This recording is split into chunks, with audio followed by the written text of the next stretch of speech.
ಮಕ್ಕಳೇ ಹೇಗಿದ್ದೀರಾ? ಎಲ್ಲರೂ ಆರಾಮಲ್ವಾ? ಮೇಧಾ ಟು ಸ್ಕೋರ್ ಮೋರ್ ಯೂಟ್ಯೂಬ್ ಚಾನಲ್ಗೆ ನಿಮ್ಮೆಲ್ಲರಿಗೆ ಸ್ವಾಗತ.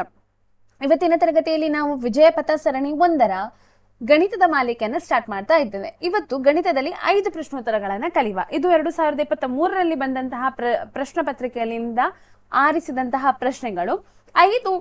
ಕೇವಲ 5 ಮಾತ್ರ ಕಲಿತಾ ಇದ್ದೇವೆ. ಇದನ್ನ ನೀವು ಸರಿಯಾಗಿ ಅರ್ಥ ಮಾಡಿಕೊಂಡು ಕಲಿತ್ರೆ ಇದೇ ತರದ ಬೇರೆ ಸಂಖ್ಯೆಗಳನ್ನ ಹಾಕಿ ಪ್ರಶ್ನೆಗಳು ಬರುವಂತಹ ಚಾನ್ಸಸ್ ತುಂಬಾನೇ ಇದೆ. ಸೊ ಹಾಗಾಗಿ ಇವತ್ತು ಗಣಿತದ 5 ಪ್ರಶ್ನೆಗಳನ್ನ ಕಲಿತಾ ಇದ್ದೇವೆ. ಶುರು ಮಾಡೋಣ ಬನ್ನಿ. ಮೊದಲ ಪ್ರಶ್ನೆ, x + 2y - 4 ಅಂದರೆ 0 ಮತ್ತು ax + by ಅಂದರೆ -12 ಅಂದರೆ 0 ಈ ರೇಖಾತ್ಮಕ ಸಮೀಕರಣಗಳನ್ನು ಪ್ರತಿನಿಧಿಸುವ ರೇಖೆಗಳ ಜೋಡಿಯು ಪರಸ್ಪರ ಐಕ್ಯಗೊಳ್ಳುವ ರೇಖೆಗಳಾದರೆ a ಮತ್ತು b ಗಳ ಬೆಲೆಯನ್ನ ಕಂಡುಹಿಡಿಯಿರಿ. 2 ರೇಖೆಗಳು ಮತ್ತು 2 ಸಮೀಕರಣಗಳನ್ನ ನಾನು ಬರಿತೇನೆ ನೋಡಿ. x + 2y - 4 ಅಂದರೆ 0. ಇಲ್ಲಿ a1 ಅಂತ ಹೇಳಿದ್ರೆ 1, b1 ಅಂತ ಹೇಳಿದ್ರೆ 2, ಹಾಗೆ c1 ಅಂತ ಹೇಳಿದ್ರೆ -4 ಅಲ್ವಾ? ಇದು ಸಮೀಕರಣ 1ರದ್ದು. ಹಾಗೆ ಇನ್ನೊಂದು ಸಮೀಕರಣ ಯಾವುದು? ಇನ್ನೊಂದು ಸಮೀಕರಣವನ್ನ ನಾನು ಇದರಲ್ಲಿ ಬರೀತೇನೆ ರೆಡ್ ಕಲರ್ ಅಲ್ಲಿ. ax + by - 12 ಅಂದರೆ 0. ಇಲ್ಲಿ a1 ಅಂತ a2 ಇದು 2ನೇ ಸಮೀಕರಣ ಆದ ಕಾರಣ a2 ಅಂತ ಹೇಳಿದ್ರೆ a, b2 ಅಂತ ಹೇಳಿದ್ರೆ b, ಹಾಗೆಯೇ c2 ಅಂತ ಹೇಳಿದ್ರೆ -12 ಅಲ್ವಾ? ಮತ್ತೆ ಹೇಳ್ತಾ ಇದ್ದಾರೆ ಈ 2 ರೇಖೆಗಳು ಒಂದಕ್ಕೊಂದು ಐಕ್ಯಗೊಳ್ಳುತ್ತದೆ. ಐಕ್ಯಗೊಂಡ್ರೆ ಆ ರೇಖೆಗಳನ್ನು ನಾವು ಹೇಗೆ ಬರಿತೇವೆ? a1/a2 ಸಮ b1/b2 ಸಮ c1/c2 ಅಲ್ವಾ? ಹೀಗೆ ಬರಿತೇವೆ. ಈಗ ನಾವೇನ್ ಮಾಡ್ಬೇಕು? ಇಷ್ಟ ಆದ ನಂತರ a1 ಮತ್ತು a2 ನ ಬೆಲೆಗಳನ್ನ ನಾವು ಹಾಕಬೇಕು. ನೋಡಿ, a1 ಅಂತ ಹೇಳಿದ್ರೆ 1, ಹಾಗೆ a2 ಅಂತ ಹೇಳಿದ್ರೆ a ಸಮ b1 ನ ಬೆಲೆ 2, ಹಾಗೆ b2 ಅಂತ ಹೇಳಿದ್ರೆ b ಸಮ c1 ಅಂತ ಹೇಳಿದ್ರೆ -4, ಹಾಗೆ c2 ಅಂತ ಹೇಳಿದ್ರೆ -12. ಈಗ ಇದು ಇದಕ್ಕೆ ಸಮ ಅಲ್ವಾ? ಸೊ ಹಾಗಾಗಿ ನಾನು ಬರೀತೇನೆ 1/a ಎಂದರೆ -4/-12. ಮೈನಸ್ ಕ್ಯಾನ್ಸಲ್ ಆಯ್ತಾ? ಉಳ್ದದೇನು ನಮ್ಗೀಗ? 1/a ಅಂದರೆ 4/12. ಕ್ರಾಸ್ ಮಲ್ಟಿಪ್ಲಿಕೇಶನ್ ಮಾಡಬಹುದಾ? ಅಂದ್ರೆ 12 ಅಂದರೆ 4a. ಈಗ ನಮ್ಗೆ a ಬೇಕಾಗಿರೋದು 4ನ ಈಚೆಗೆ ತರುವ 12/4 ಅಂದರೆ a. 4 1 4 3 12. ಸೊ a ನ ಬೆಲೆ ಎಷ್ಟಾಯ್ತು? 3 ಆಯ್ತು. ಹಾಗೆಯೇ b ಅನ್ನು ನೋಡಿ, ಇದನ್ನು ಕೂಡ ನಾವು ಹೀಗೆ ಬರಿಬಹುದಲ್ವಾ? 2/b ಅಂದರೆ -4/-12. ಕ್ರಾಸ್ ಮಲ್ಟಿಪ್ಲಿಕೇಶನ್ ಇಲ್ಲಿ ಕೂಡ 2 × 12 ಮೈನಸ್ ಕ್ಯಾನ್ಸಲ್ ಆಗ್ತದೆ. ಇಲ್ಲಿ 4b 24/4 ಅಂದರೆ b. 4 1 4 ಎಷ್ಟು 24, 4 6 24. ಹಾಗಾದ್ರೆ b ನ ಬೆಲೆ ಎಷ್ಟು? 6. a ನ ಬೆಲೆ 3, ಹಾಗೆ b ನ ಬೆಲೆ ಎಷ್ಟು? 6 ಆಗಿದೆ. ಇದು ಮೊದಲ ಪ್ರಶ್ನೆಗೆ ಉತ್ತರ. ಇಷ್ಟು ಅರ್ಥ ಆಯ್ತು ಅಂತ ಹೇಳಿ ಭಾವಿಸ್ತೇನೆ. ಇದು ಈಸಿ ಇದೆ. ಮುಂದಕ್ಕೆ ಹೋಗೋಣ. 5 + ವರ್ಗಮೂಲ 3 ಇದು ಒಂದು ಅಭಾಗಲಬ್ಧ ಸಂಖ್ಯೆ ಎಂದು ಸಾಧಿಸಿ. ಇಂತಹ ಪ್ರಶ್ನೆಗಳನ್ನ ತುಂಬಾ ಕೇಳ್ತಾರೆ. ಇದು 2 ಮಾರ್ಕಿಗೆ ಬರುವಂತಹ ಪ್ರಶ್ನೆ. ಇದು ಈಸಿ ಇದೆ, ಮಾಡ್ಲಿಕ್ಕೆ ಏನು ತುಂಬಾ ಕಷ್ಟ ಇಲ್ಲ. ಮೊದಲಿಗೆ ನಾವೇನ್ ಮಾಡ್ಬೇಕಂತ ಹೇಳಿದ್ರೆ 5 + ವರ್ಗಮೂಲ 3 ಒಂದು ಭಾಗಲಬ್ಧ ಸಂಖ್ಯೆ ಎಂದು ಊಹಿಸಿ. ಭಾಗಲಬ್ಧ ಸಂಖ್ಯೆ ಎಂದು ಊಹಿಸಿ. ನಾವಿಷ್ಟನ್ನ ಊಹಿಸಬೇಕು. ಅರ್ಥ ಆಯ್ತಲ್ವಾ? ಇಷ್ಟಾದ ನಂತರ ಏನ್ ಮಾಡ್ಬೇಕು? ಯಾವುದೇ ಭಾಗಲಬ್ಧ ಸಂಖ್ಯೆಯು ಅದು a/b ನ ರೀತಿಯಲ್ಲಿ ನಾವು ಅದನ್ನ ಬರಿಬಹುದು ಅಲ್ವಾ? ಹಾಗಾದರೆ a/b ಅಂತ ಹೇಳಿದ್ರೆ 5 + ವರ್ಗಮೂಲ 3. ಯಾಕೆ ನಾವು ಈ ರೀತಿ ಬರಿಬಹುದು? ಭಾಗಲಬ್ಧ ಸಂಖ್ಯೆಗಳು ಅದರಲ್ಲಿ a ಮತ್ತು b ಗಳು ಒಂದು ಧನಾತ್ಮಕ ಪೂರ್ಣಾಂಕಗಳಾಗಿರ್ಬೇಕು. ಧನಾತ್ಮಕ ಪೂರ್ಣಾಂಕಗಳು, ಹಾಗೆಯೇ ಇವು ಸಹ ಅವಿಭಾಜ್ಯ ಸಂಖ್ಯೆಗಳು. ಸಹ ಅವಿಭಾಜ್ಯ ಸಂಖ್ಯೆಗಳು ಆಯ್ತಾ? ಮತ್ತೆ ಇಲ್ಲಿ ಬಿ 0ಗೆ ಸಮವಲ್ಲದಿರ್ಬೇಕು, ಇಷ್ಟು ಆಗಿರ್ಬೇಕು ಅಲ್ವಾ. ಈಗ ನಾನೇನ್ ಮಾಡ್ತೇನೆ ಅಂತ ಹೇಳಿದ್ರೆ ಇದನ್ನ 5ನ್ನ ಓಕೆ 5ನ್ನ ಈ ಕಡೆ ಕಳಿಸ್ತೇನೆ ಅಥವಾ 3ನ್ನ ಅಲ್ಲಿ ಉಳಿಸ್ತೇನೆ. 5 ಈಚೆಗೆ ಬಂದಾಗ ಏನಾಗ್ತದೆ -5 ಆಗ್ತದಲ್ವಾ. ಅದನ್ನ ಹೇಗೆ ಬರಿಬಹುದು, a ಭಾಗಿಸು b -5 ಎಂದರೆ ವರ್ಗಮೂಲ 3. ಇದನ್ನ ಪುನಃ ಇದು ಏನು ಲಸ ತೆಗೆಯುವುದಾದ್ರೆ 1a - 5b ಅಂದರೆ ವರ್ಗಮೂಲ 3 ಇಷ್ಟು ಬರ್ತದೆ ಅಲ್ವಾ. ಈಗ ನಾವು ಇಷ್ಟು ಇದು ಅವಿಭಾಜ್ಯ ಸಂಖ್ಯೆ ಯಾವುದು, a - 5b ಭಾಗಿಸು b ಅನ್ನೋದು ಅವಿಭಾಜ್ಯ ಸಂಖ್ಯೆ ಆಯ್ತಾ. ಹಾಗಾದ್ರೆ 3 ಕೂಡ ಅವಿಭಾಜ್ಯ ಸಂಖ್ಯೆ ಅಲ್ಲ, ನಾವು ಬರಿಬೇಕು ಅದನ್ನ. ವರ್ಗಮೂಲ 3 ಒಂದು ಭಾಗಲಬ್ಧ ಸಂಖ್ಯೆ, ಅವಿಭಾಜ್ಯ ಅಲ್ಲ, ಭಾಗಲಬ್ಧ ಸಂಖ್ಯೆ. ಭಾಗಲಬ್ಧ ಸಂಖ್ಯೆ ಯಾಕೆ ಇದು ಭಾಗಲಬ್ಧ ಸಂಖ್ಯೆ, ಯಾಕೆಂದರೆ a ಮತ್ತು bಗಳು ಪೂರ್ಣಾಂಕಗಳು, ಇವುಗಳು ಏನು ಪೂರ್ಣಾಂಕಗಳಾಗ್ತದೆ. ಮತ್ತು 5 a ಮೈನಸ್ ಅಲ್ವಾ,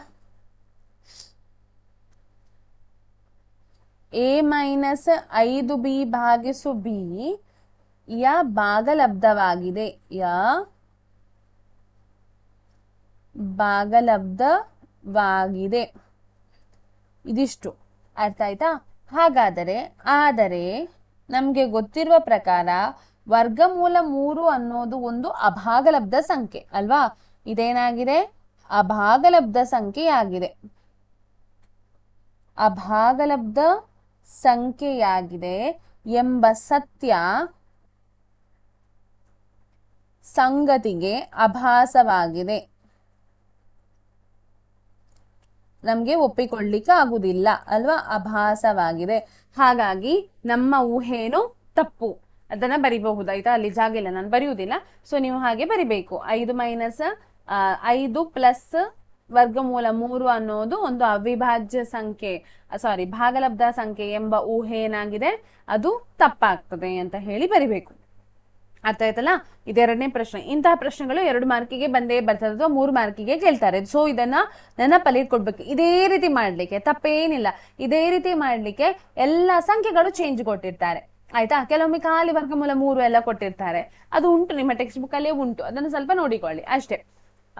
ನೆಕ್ಸ್ಟ್ ಪ್ರಶ್ನೆ, x ಗುಣಿಸು 2 + x ಅಂದರೆ 3 ಈ ಸಮೀಕರಣ ಆದರ್ಶ ರೂಪದಲ್ಲಿ ಬರಿಬೇಕು.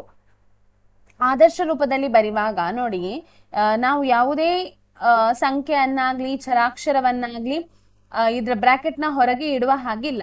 ಅದನ್ನೆಲ್ಲವನ್ನ ನಾವೇನ್ ಮಾಡ್ಬೇಕು, ಬಿಡಿಸ್ಬೇಕು. ಈಗ ನಾವು ಅದನ್ನೇ ಮಾಡ್ಬೇಕು. x ನಿಂದ ಬ್ರಾಕೆಟ್ ನ ಒಳಗೆ ಏನೆಲ್ಲ ಇದೆ ನೋಡಿ ಅದಕ್ಕೆ ಗುಣಿಸಬೇಕು. x ಗುಣಿಸು 2 2x ಆಗ್ತದೆ. ಹಾಗೆ x ಗುಣಿಸು x ಅಂತ ಹೇಳಿದ್ರೆ 2x² ಆಗ್ತದೆ. ಉಳಿದದ್ದು ಯಾವುದು 3. ಈಗ 3 ನಾವು ಈಚೆಗೆ ತರುವ 2x + x² -3, ಇಲ್ಲಿ ಪ್ಲಸ್ ಇದ್ದದ್ದು -3. ಈಗ 3 ಈಚೆಗೆ ತಂದ ನಂತರ ಅಲ್ಲಿ ಉಳಿದದೇನು 0. ಈಗ ಇದು ಪುನಃ ಸರಿ ಆಗ್ಲಿಲ್ಲ. ಯಾವಾಗ್ಲೂ ನಾವು ಸಮೀಕರಣದ ಆದರ್ಶ ರೂಪ ಅಂತ ಹೇಳಿದ್ರೆ x² ಮೊದಲು ಅಂದ್ರೆ ಘಾತ ರೂಪದ ಇಳಿಕೆ ಕ್ರಮದಲ್ಲಿ ಬರಿಬೇಕಲ್ವಾ. 2x - 3 ಅಂದರೆ 0. ಇದೇನಾಗ್ತದೆ, ಇದು 3ನೇ ಪ್ರಶ್ನೆಗೆ ಉತ್ತರ ಆಗ್ತದೆ. ಮುಂದಕ್ಕೆ ಹೋಗೋಣ. 4ನೇ ಪ್ರಶ್ನೆ, 2x² -4x + 3 ಅಂದರೆ 0 ಈ ವರ್ಗ ಸಮೀಕರಣದ ಶೋಧಕವನ್ನ ಕಂಡುಹಿಡಿ. ಶೋಧಕವನ್ನ ಕಂಡುಹಿಡಿಯುವ ಮುಂಚೆ ನಾವು ಈ ವರ್ಗ ಸಮೀಕರಣವನ್ನ ಒಮ್ಮೆ ಬರೆದು ತಗೊಳ್ಳುವ. 2x² - 4x + 3 ಅಂದರೆ 0. ಇಲ್ಲಿ a b c ನ ಬೆಲೆಯನ್ನ ಬರೆಯುವ ನಾವು. a ಅಂತ ಹೇಳಿದ್ರೆ 2, b ಅಂತ ಹೇಳಿದ್ರೆ -4, ಹಾಗೆ c ಎಂದರೆ 3 ಅಲ್ವಾ. ಈಗ ಇಷ್ಟಾದ ನಂತರ ಏನಾಗ್ತದೆ, ಇಲ್ಲಿ ಶೋಧಕ ಹೇಗೆ ಕಂಡುಹಿಡಿಯುವುದು? ಶೋಧಕದ ಸೂತ್ರ d ಎಂದರೆ b² - 4ac ಅಲ್ವಾ. b ಎಂದ್ರೆ b ನ ಬೆಲೆ ಎಷ್ಟು?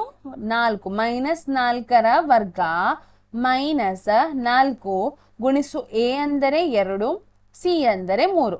-4 ಅಂತ ಹೇಳಿದ್ರೆ 4 4ಲಿ 16, 4ರ ವರ್ಗ 16, 4 2ಲಿ 8, 8 3ಲಿ ಎಷ್ಟಾಗ್ತದೆ 24 ಆಗ್ತದೆ ಅಲ್ವಾ. 16 24ರಿಂದ 16ರನ್ನ ಕಳೆಯಿರಿ, ಎಷ್ಟು ಉಳಿತದೆ -8 ಬರ್ತದೆ ಅಲ್ವಾ. ಸಣ್ಣ ಸಂಖ್ಯೆಯಿಂದ ದೊಡ್ಡ ಸಂಖ್ಯೆಯನ್ನ ಕಳೆಯುವಾಗ ಮೈನಸ್ ಬರ್ತದೆ. ಈಗ ಇದ್ರ ಮೂಲ ಹೇಗೆ, ವಾಸ್ತವ ಮೂಲ ಅಲ್ವಾ, ಹೇಗೆ ಹೇಳಿ ನೋಡೋಣ. ಡಿನ ಬೆಲೆ ಯಾವಾಗ 0ಗಿಂತ ಕಡಿಮೆ ಬಂತು ಇದೇನನ್ನು ಹೊಂದಿಲ್ಲ, ವಾಸ್ತವ ಮೂಲವನ್ನು ಹೊಂದಿಲ್ಲ. ಆಯ್ತಾ, ಮೂಲವನ್ನು ಏನಾಗಿಲ್ಲ, ಇದು ಹೊಂದಿಲ್ಲ. ಪ್ಲಸ್ ಬಂದಿದ್ರೆ ಎಲ್ಲಿಯಾದ್ರೂ ವಾಸ್ತವ ಮೂಲವನ್ನ ಹೊಂದಿರ್ತದೆ. ಸಾರಿ. 5ನೇ ಪ್ರಶ್ನೆ ನೋಡಿ. 2,3 ಮತ್ತು 4,7 ಈ ಬಿಂದುಗಳನ್ನು ಸೇರಿಸುವ ರೇಖಾಖಂಡದ ಮಧ್ಯ ಬಿಂದುವಿನ ನಿರ್ದೇಶಾಂಕಗಳನ್ನ ಕಂಡು ಹಿಡಿಯಿರಿ. ಒಂದು ರೇಖಾಖಂಡ ಇದೆ, ಇದು ಎ, ಇದು ಬಿ. ಇದನ್ನ ಸೇರಿಸುವ ಒಂದು ಗೆರೆ ಉಂಟಲ್ಲ, ಇದರ ಮಧ್ಯ ಬಿಂದು ಸಿ. ಆಯ್ತಾ, ಇದ್ರದು ಬಿಂದುಗಳು x1 ಮತ್ತು y1 ಆದ್ರೆ ಇದ್ರದು x2 ಮತ್ತು y2. ಇದನ್ನ ನಾವು x, y ಅಂತ ಹೇಳ್ತೇವೆ. ಇದನ್ನ ಹೇಗೆ ಕಂಡು ಹಿಡಿಯುವುದು, ಮಧ್ಯ ಬಿಂದು ಸೂತ್ರದ ಮೂಲಕ ಕಂಡು ಹಿಡಿಯುವುದು. ಮಧ್ಯ ಬಿಂದು ಸೂತ್ರ ಅಂತ ಹೇಳಿದ್ರೆ ನೋಡಿ, ನಾನು x1 ಮತ್ತು y1 ನ ಬೆಲೆಯನ್ನ ನಾನು ಮೊದಲಿಗೆ ಬರಿತೇನೆ. ಏನಂತ ಹೇಳಿದ್ರೆ 2,3. ಆಯ್ತಾ, x1 ಅಂತ ಹೇಳಿದ್ರೆ 2, y1 ಅಂತ ಹೇಳಿದ್ರೆ 3. ಹಾಗೆಯೇ x2 ಮತ್ತು y2 ನ ಬೆಲೆಯನ್ನ ಬರಿತೇನೆ. ಅದೆಷ್ಟು 4,7 ಅಲ್ವಾ. 4 ಮತ್ತು 7 x1 x2 ಮತ್ತು y2 ನ ಬೆಲೆ ಆಗಿರ್ತದೆ. ಈಗ ಮಧ್ಯಬಿಂದು ಸೂತ್ರ ಏನು, ಮಧ್ಯಬಿಂದು ಸೂತ್ರ ಅಂತ ಹೇಳಿದ್ರೆ x ಅಂದರೆ x1 ಪ್ಲಸ್ x2 ಭಾಗಿಸು 2. ಇದನ್ನೇನ್ ಮಾಡ್ಬೇಕು, ಭಾಗಿಸ್ಬೇಕು. ಹಾಗೆಯೇ ಫಸ್ಟ್ಗೆ ನಾವು ಇದನ್ನ ಮಾಡುವ, ಮತ್ತೆ ಹೋಗುವ ಅಲ್ವಾ. y ಅನ್ನ ಕಂಡು ಹಿಡಿಲಿಕ್ಕೆ x1 ಅಂತ ಹೇಳಿದ್ರೆ ಎಷ್ಟು 2, ಹಾಗೆ x2 ಅಂತ ಹೇಳಿದ್ರೆ ಎಷ್ಟು 4 ಭಾಗಿಸು 2. ಇಲ್ಲಿ ಬರ್ತೇನೆ ನೋಡಿ. x ಅಂದರೆ 2 ಪ್ಲಸ್ 4 6 ಆಗ್ತದೆ, ಭಾಗಿಸು 2, 2 1ಲಿ 2 3ಲಿ x ನ ಬೆಲೆ ಎಷ್ಟು 3 ಆಗ್ತದೆ. ಹಾಗೆ y ಅನ್ನ ಕಂಡು ಹಿಡಿಯುವುದು y1 ಪ್ಲಸ್ y2 ಭಾಗಿಸು 2. ಆಯ್ತಾ, ಈಗ y1 ಅಂತ ಹೇಳಿದ್ರೆ 3 ಪ್ಲಸ್ y2 ಅಂತ ಹೇಳಿದ್ರೆ 7 ಭಾಗಿಸು 2. 3 ಪ್ಲಸ್ 2 7 ಎಷ್ಟಾಗ್ತದೆ 10 ಭಾಗಿಸು 2. 2 1ಲಿ 2 5ಲಿ. ಸೊ y ನ ಬೆಲೆ ಎಷ್ಟು 5. ಹಾಗಾದ್ರೆ x ಮತ್ತು y ನ ಬೆಲೆ ಎಷ್ಟಾಗ್ತದೆ 3,5 ಅನ್ನೋದು ಆ ಮಧ್ಯ ಬಿಂದುಗಳು. ಇವಿಷ್ಟು ಇವತ್ತಿನ ತರಗತಿಯಲ್ಲಿ ವಿಜಯಪಥ ಸೀರೀಸ್ ಅಂದ್ರೆ ಮಾಲಿಕೆಯಲ್ಲಿ ಮೊದಲ ತರಗತಿ ಇದ್ದದ್ದು 5 ಪ್ರಶ್ನೋತ್ತರಗಳನ್ನ ಕಲ್ತಿದ್ದೇವೆ. ನಿಮ್ಗೆ ಇವತ್ತಿನ ವಿಡಿಯೋ ಇಷ್ಟ ಅನಿಸಿದ್ರೆ ಈ ವಿಡಿಯೋಗೊಂದು ಲೈಕ್ ಮಾಡಿ. ಹಾಗೆ ನಿಮ್ಗೆ ಏನಾದ್ರೂ ಬೇರೆ ಯಾವ್ದಾದ್ರು ಕಲಿಸ್ಬೇಕು ಅಂತ ಇದ್ರೆ ಅದನ್ನ ಕಮೆಂಟ್ ಮೂಲಕ ತಿಳಿಸಿ. ಹಾಗೆ ನಿಮ್ಮ ಫ್ರೆಂಡ್ಸಿಗೆ ಇದನ್ನ ಹೆಚ್ಚು ಹೆಚ್ಚು ಶೇರ್ ಮಾಡಿ ಅಂತ ಹೇಳ್ತಾ ಎಲ್ಲರಿಗೂ ಧನ್ಯವಾದಗಳು.